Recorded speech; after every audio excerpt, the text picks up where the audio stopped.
Bismillahirrahmanirrahim.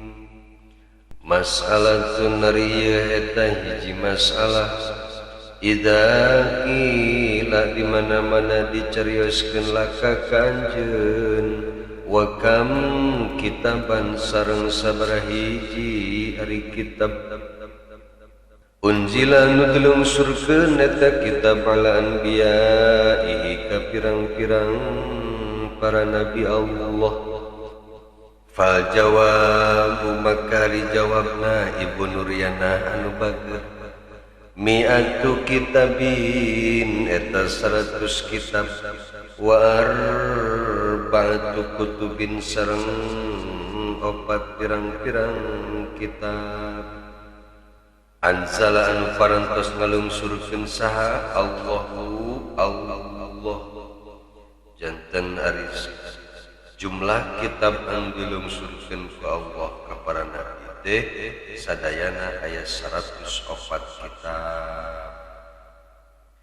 Minha eta tetep tina sapalihna kitab anu 104 asyara kutubin eta 10 pirang-pirang kitab ala Adam alaihi salamu dilungsurkeun ka Kangjeng Nabi Adam alaihi salam. Wa anzala sareng ngalungsurkeun saha Allah Ta'ala minha tina sapalihna kitab anu 104 khamsina kitaban kana 50 kitab ala Syis alaihi salamu dilungsurkeun ka Kangjeng Nabi Syis alaihi salam. Wa anzala sareng parantos ngalungsurkeun saha Allah Ta'ala minha tina sawarehna kitab anu 104 salasina kana 30 naunana kitaban pirang-pirang kitab ala Idris ka Kangjeng Nabi Idris alaihi salam. Wa anzala sareng parantos ngalungsurkeun saha Allah Ta'ala minha tina sawarehna kitab anu 104 asyara kutubin kana 10 kitab ala Ibrahim ka Kangjeng Nabi Ibrahim alaihi salam.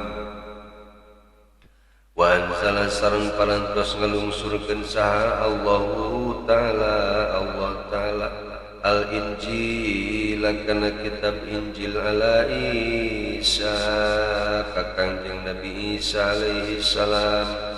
Wa anzala sareng parantos ngalungsurkeun saha Allah at-Taurat kana kitab Taurat ala Musa alaihi salam ka Kangjeng Nabi Musa alaihi salam.